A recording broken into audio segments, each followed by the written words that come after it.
Yesterday, we talked about just mechanical weathering. We identified that weathering is the breaking down of rocks or other materials at or near Earth's surface.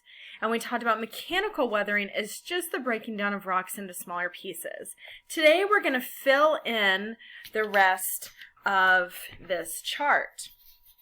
So, we go back and we start up here with weathering. We had our yes/no question. Where it was, does the rock chemically change? And if the answer was no, then it was mechanical. And if the answer was yes, then it was chemical. The next question that we can ask ourselves here is, did rust, which is iron oxide, which is also FeO2, form? And if the answer is yes, then we have an oxidation reaction. Oxy, of course, means oxygen. And in this oxidation reaction, you'll have a metal like iron react with oxygen to create rust. So layman's term rust, really this is iron oxide. Once rust forms on metal, that metal can never go back to its original state.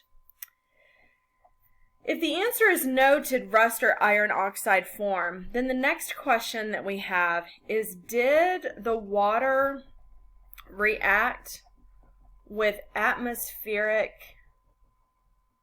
gases to form acids?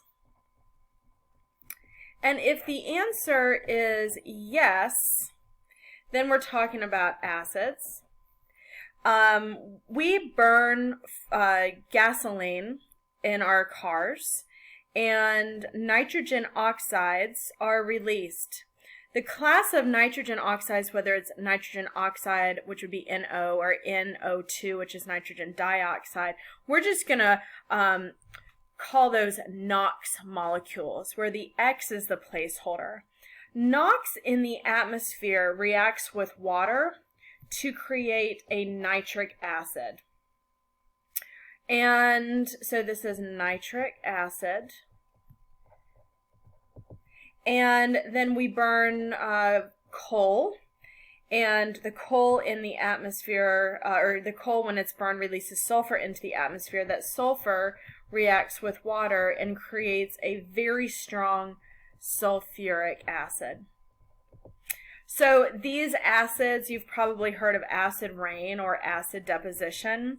They chemically weather rocks, buildings, statues, other materials that are on Earth's surface. So that is acids.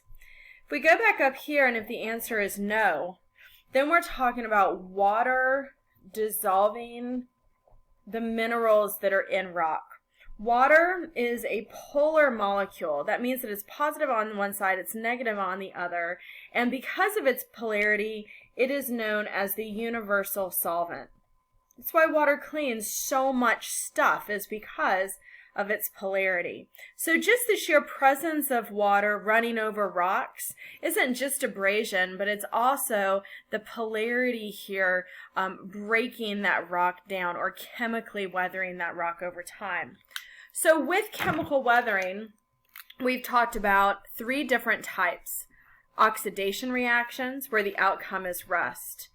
Acids, where you have the weathering down of rocks, buildings, and statues because we've burned fossil fuels that have released gases into the atmosphere, reacted with the water that's in clouds to create acids. Sulfuric acid is a stronger acid. And then we also have water dissolving minerals as well.